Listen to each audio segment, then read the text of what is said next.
So I actually produced a 4-hour audio lecture series on the subject. It is called Same-Sex Marriage Affects Everyone. Okay, it's answering the question of why do you care, kind of question. Same-sex marriage affects everyone. This is the audio version. We also have a DVD version back there. And this is 4 hours worth of material. Now, I mentioned that partly because you might want to buy it, but also because I want you to know that I could go on this topic for 4 hours, but Steve will not allow that. Timekeeping will not allow that. So I want to kind of boil it down to just a few core issues that I think will be helpful to you in your understanding of the issue and in your ability to make the case to other people on this issue. Because don't we have a lot of trouble saying what we really believe? That we have it in our hearts, we know what's the truth, but we don't know what to say a lot of the time. So I want to give you a little help with that. So let's just start with this question that I believe is a key, crucial question. And that is, what is the essential public purpose of marriage? What is the essential public purpose of marriage? Now, as I say that, and as we answer it, I want you to notice, I am not going to quote the Catechism, I'm not going to quote Theology of the Body, I'm not going to quote the Holy Father. Not because I haven't read all those things. I've read all those things. They're wonderful, they're great resources. But when you're talking on the propaganda campaign trail, you don't necessarily want to read the Theology of the Body to people, right? We want to have the most broad approach that we can take so that people can understand, all of our neighbors can understand what we're trying to say. So let's just ask ourselves this question: what is the essential public purpose of marriage?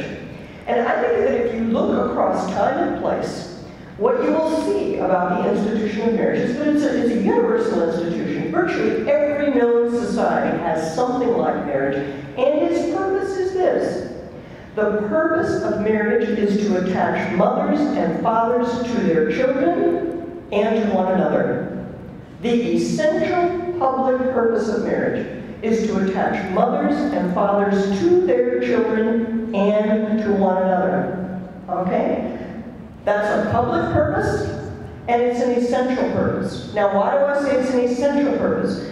Because if you didn't have that purpose, you wouldn't need marriage at all.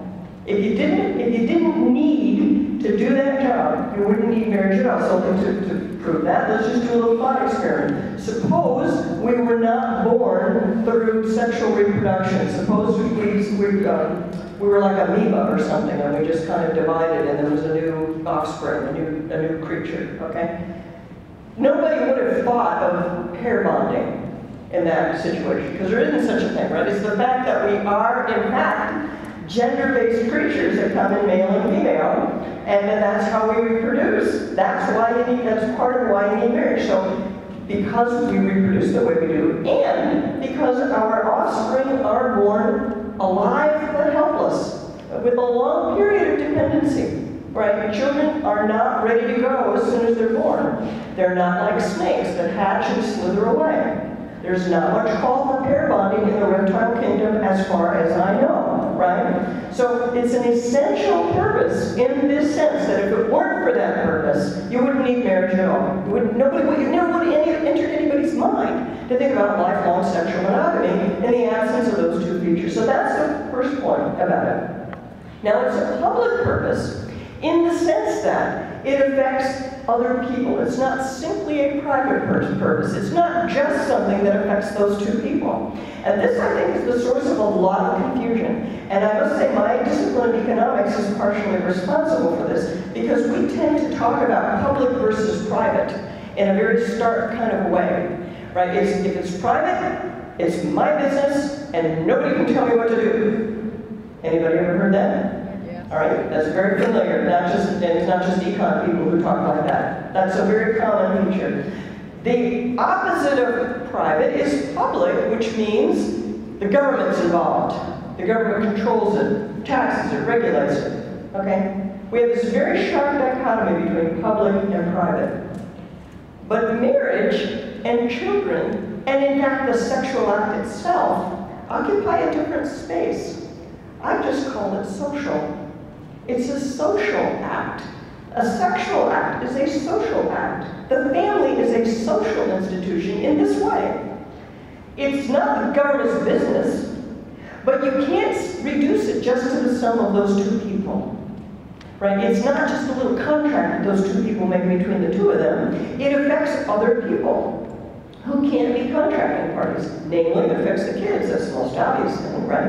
And you don't think of kids as making a contract or anything like that, right? So it's something social that the two parties have put together that's bigger than they are. It's not just the two of them.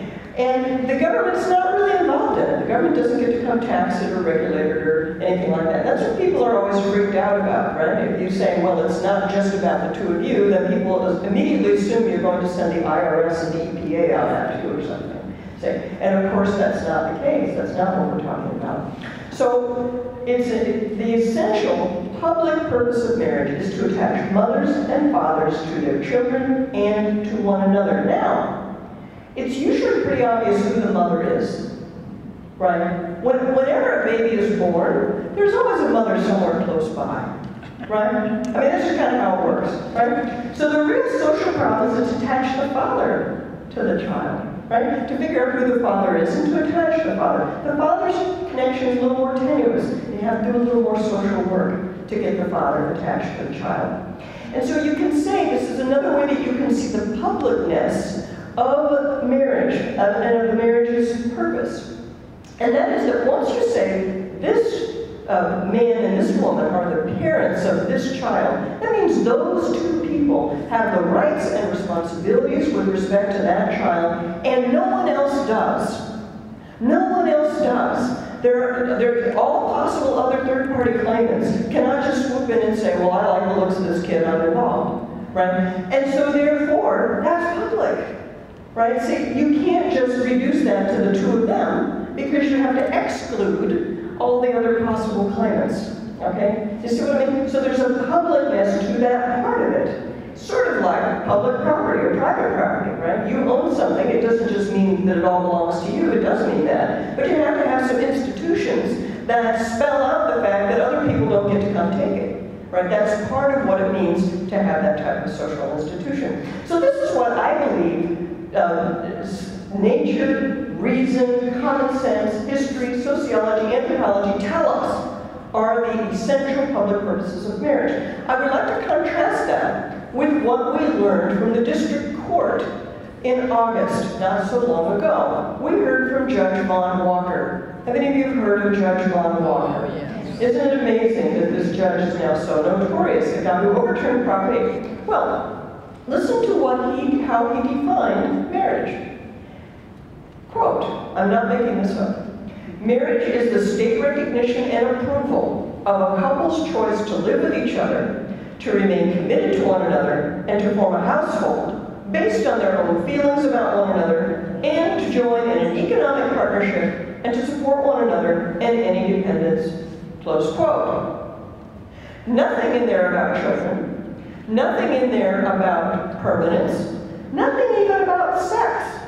Do you notice that? This is not a sexual union. It's not a lifelong union. It's not a sexually exclusive union. By this definition, college roommates could count as married.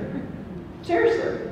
Who's excluded under this definition? Really? Nobody, right? So what he's done with this definition is to redefine marriage to be basically a government registry of friendships. That's what's left of marriage, is a government registry of friendships with, please notice, no public purpose whatsoever. There is no public significance whatsoever to me having a friendship with somebody. It's sad if Steve and I aren't friends anymore, but there's really no social significance to it. There's no public purpose to me and Steve being friends. Even if we have some kind of economic deal with each other, that's what you have contracts for, right? You know? So there's no public purpose left to this. And there's no essential purpose left to it. You don't need marriage anymore. By the time he's done, that's why I say there's nothing left but a government registry of friendships. So what I want to shift into the next part of my talk is to work with you with the little handout that I gave you. And that is because I spend a lot of time dealing with young people. And perhaps you've heard this attitude, seen this attitude, or maybe even heard this attitude. People are often inclined on the question of same-sex marriage to kind of shrug over it. And to kind of go, well, you know, why don't we just let them have it? What's the big deal? Why don't we just let them have it? Have you ever encountered that attitude? It's like, whatever, okay, whatever as an argument. I was talking to the Dominicans at lunchtime, and we basically noticed that the controversy over same-sex marriage is really the last gasp of nominalism. You know, the words are just, there aren't real things, there's just words.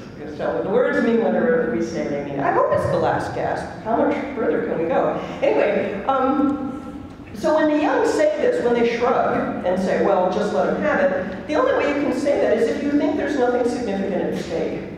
Right? If you thought there was something important at stake and just let them have it, then you might think differently about whether you should just let them have it. So I want to go through with you some of the problems that I believe are at stake in same-sex marriage, and some of the things that I think, some of the problems that I think will emerge. And do you know what? I need one of those sheets. Can somebody bring me up one of those sheets? I thought I was going to have PowerPoints, and I changed my mind. Thank you so much. Andy, would you get him a copy? Or Gracian, would you get this nice gentleman a spare copy? Okay, great. Because I want to get these in the right order. There are 4 significant points that I think are at stake in same-sex marriage. There are 4 significant principles that same-sex marriage will undermine. We're on this first sheet, the handout that I gave you. The first principle is the idea that children are entitled to a relationship with their mother and their father. That's a principle. We know it's not always met. But it's a basic principle that children are basically entitled to a relationship with both of the people who brought them into being. Second key principle is that mothers and fathers are not, generally speaking, interchangeable. Mothers and fathers each make unique contributions to their children's well-being. And I want to just point out something about this whole issue, because I know some of you have been in these programs that have been so wonderful, and so you probably have some you'll be able to appreciate what I'm about to say. There's a way that the case for same-sex marriage is sometimes argued that suggests that being a parent, you can be a generic parent, right? And there's a list of jobs that have to get done in order for a child to be properly parented. And as long as those jobs get done, it doesn't much matter who does them. You know, so if the baby has to get rocked, the baby has to get fed, baby has to be disciplined, baby has to be scolded, baby has to be changed, baby has to be burped. Well, it doesn't matter who does those jobs. As long as it gets done, it's all good. Okay, this is the way of thinking that gave us daycare, 24-hour daycare centers, right? That the identity of the person doesn't matter. Right? But now that whole question is going a next step further and saying, well, there's certain jobs that have to get done, and there's no specifically dad jobs, and there's no specifically mom jobs. Okay, there's just parenting jobs, and as long as it gets done, it'll all be good. I want you to see that there is a theory behind that is never articulated. And the theory is that parenting is a list of jobs, and that you are a list of functions. That there is no unified, integrated thing called a mother or a father, whose identity is significant to the child, and whose masculinity or femininity is itself an essential feature of the person. You're just a list of functions, you're just a pair of hands. Okay? So there's an implicit theory that we can decompose ourselves into these lists of jobs and traits, and that we're done. Or if we satisfy that, we're done. Okay? So there's a way that this whole way of thinking disintegrates us as persons. So I just want you to notice that. No one will ever talk about that in court. Okay? But they should talk about it in court because it's highly contestable the way that people have been arguing about it. Let's move on to point 3 on the handout, the third important principle, which is that biology is the primary way we determine parenthood. Biology, if I say the word mother and father, those 2 words are completely intelligible, completely understandable to anyone, anywhere in the human race, at any time in history. You know what I'm talking about, say mother and father, right? And what we mean is biology, right? The biological process by which a child is brought into being. The basic way we do parenthood is biology, with adoption as a significant exception for the situations where for some reason the biological parents aren't available. But adoption, let us pause and point out, Adoption is a child-centered institution.